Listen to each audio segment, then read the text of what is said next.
Peach Crisp Show! Peach Crisp Show! The Peach Crisp Show. Where we're talking about Mandalorian Season 3. Let's get into it. 5, 4, 3, 2, 1, 0.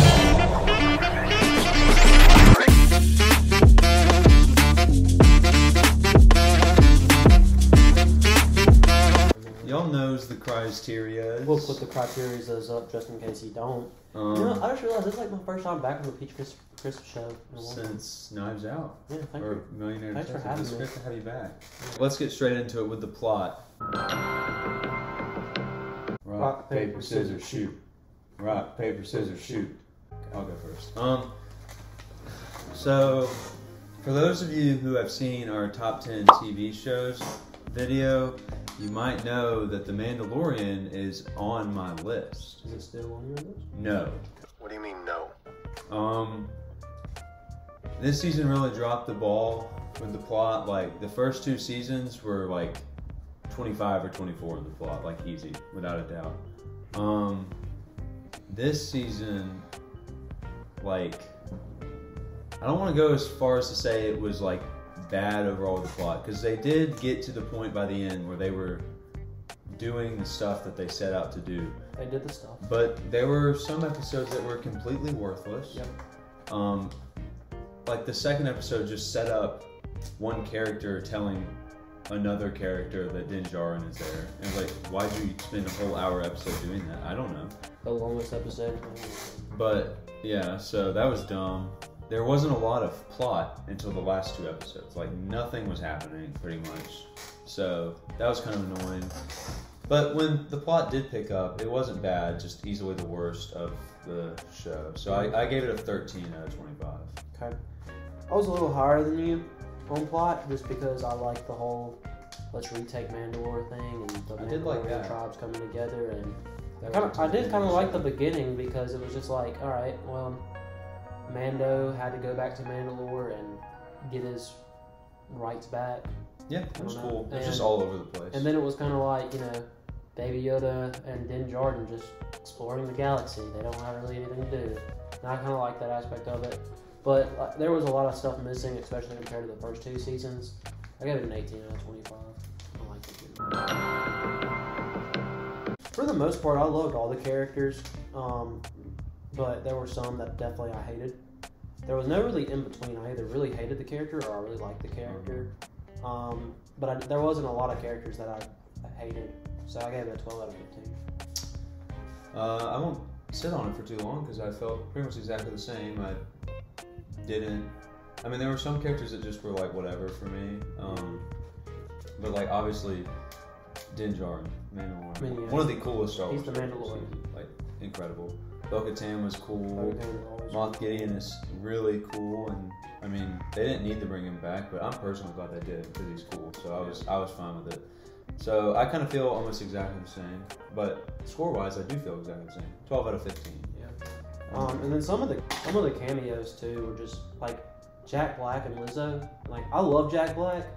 I did not like his character I didn't in care the for his show, character. and I love Jack Black.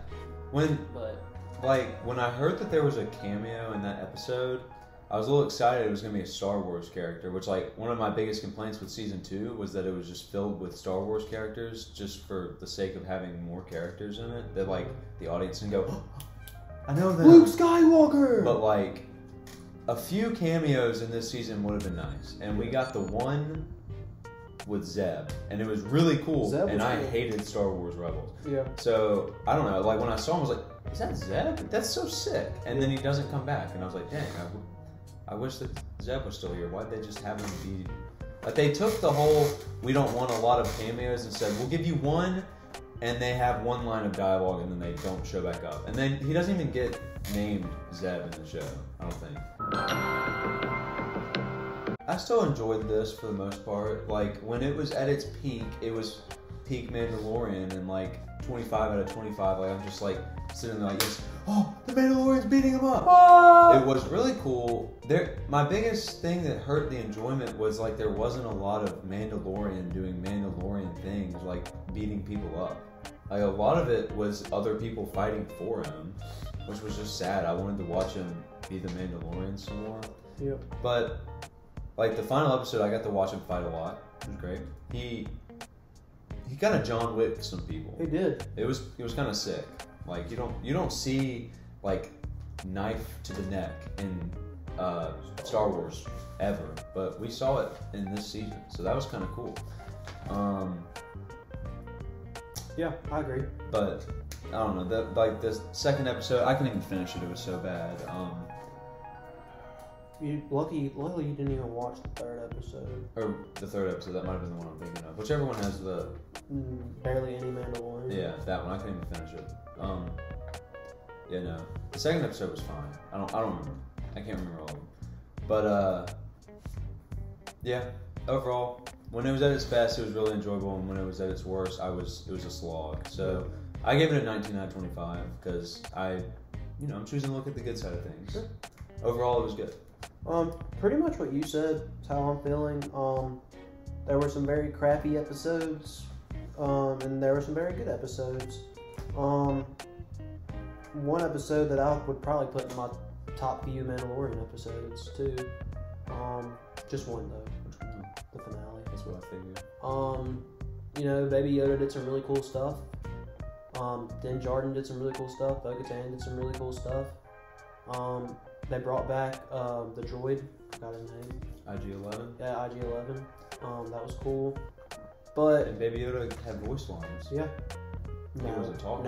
No. He had 2 words. Yeah. And they were funny. It was such a good comic relief, and then it was sad. It was cute. It was like a good type of sad. Yeah, It was heartwarming. It was. Anyways, but the episodes that were bad were just really bad. Like, I felt like I was watching an episode of Boba Fett during episode 3, or an episode of Rebels, or it was just a very, very, very bad, unnecessary episode. If you wanted to reintroduce Moff Gideon, there were so many better ways to do it. Just bring him back. Bring him back. Like the longest episode in Mandalorian history was so unnecessary. It was boring. The characters were stupid and very unenjoyable. But the rest of the season was pretty enjoyable, so I gave it a 17 out of 25, which compared to the past 2 seasons is a very low score. Some stuff looked really cool. Some stuff looked really bad. I thought the season was going to look like the best it ever looked from the first sequence when they killed the big alligator thingy. Mm-hmm. And it looked really cool, but there were just some explosion effects that looked bad and some CGI that looked bad. And so yeah, with that being said, the effects were like a 3 out of 5. Yeah. I feel the same way. Like, some of it looked really good. Some of the fights were a little clunky and slow. Like I don't know. I don't have like a lot of specifics, but some of the explosions looked bad, like you said. Yeah. Not bad, but definitely not like incredible or great. So I gave it a 3 out of 5 also. Nothing crazy, but nothing bad. Like, there were some cool shots. Some of the shots, like there was one shot towards the end where Bo-Katan, like, I was just thinking about that. she landed on a ledge and then slid off the ledge, and the camera like followed her down, like going through the ledge. And it was really, really cool. But there was nothing like that was like just super crazy, and then there were some that were really plain. So I gave it a 3. I also gave it a 3 for the same reasons. Pedro Pascal's never done a bad acting job a day in his life, so. This was a disappointing season in terms of acting because this has been a show that's been filled with incredible acting, and then they just brought in some characters who can't act. And because of that, I had to bring it back down to a 3 again, which is very sad for this show considering it had Pedro Pascal and the dude that plays Giancarlo Esposito. that guy, He's so and cool. Jack Black and Christopher Lloyd and countless other people. Yeah. But I brought it down to a 3 out of 5. But there were some scenes that were just very poorly acted, in my opinion. And there were definitely standouts. Yeah. Bo-Katan. I can't remember her name either. She's Katie Hopsack? Katie Sackhoff. Sackhoff. Hey, you were pretty close. Katie Hopsack. Giancarlo Esposito. Not Esposito. Esposito. Giancarlo Esposito, good as always. Probably him and Pedro were the best in the show. He was good. I like Carl Weathers too. I don't like some of Bo-Katan's lines. She delivers all of her lines the same way, and that's not really an issue for some of the lines. But the ones where she's just saying blanket statements, it's like really weird because she's delivering them like Yeah, I get what you mean by nervously. that. I guess I don't know how to say it, but she delivers everything the same way, and sometimes it's good, sometimes it's a little weird. But overall, good acting, great acting from some, bad acting from some. So I gave it a 3 out of 5 also. Sure. If you had asked me season 1 or season 2, this would have been a 10, like easy. It's not a 10. I was definitely attached to like the Mandalorian side of things, especially Din Djarin and Grogu, Baby Yoda, but Din Grogu. Din Grogu by the end of the show. But there was also just like, I don't know, some of the things that were happening I just did not care about, especially the whole 1-hour episode devoted to characters that aren't important in the slightest. And then also the fact that I knew the whole time watching the show, after like the second or third episode, that this was going to be the last season. I was just kind of like, there's all these like plot points that I feel like aren't going to get resolved, so I just kind of like blocked them out. But overall, because like the Mandalorian and Baby Yoda, who is not in this picture, are, you know, they're the main characters, they're the focus. I was extremely attached to them, so I still had to give it a pretty positive score. I gave it an 8 out of 10. Yeah, same for me. It was going to be lower than it was, and then the finale came, and I was jumping out of my seat because I was scared for the lives of a couple of characters. So attachment for me was a 9 out of 10. Nice. They ended all the arcs, I think, perfectly. The only thing I hated about the finale, and I did hate this, was that the Darksaber was just destroyed.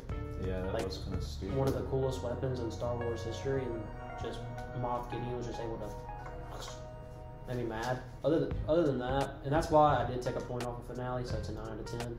But I really enjoyed the finale. I kind of feel exactly the same as you there. I hated the Darksaber getting destroyed. I feel like he could have just like stole it from her and thrown it off the ledge or something, and then they would have found it. But overall, like I was kind of non-expectant for this episode to be good, the finale. And then they did wrap everything up, and they left it off in a spot where like I don't need there to be a 4th season. So overall, I think the finale did like a really, really, really good job at wrapping up the show.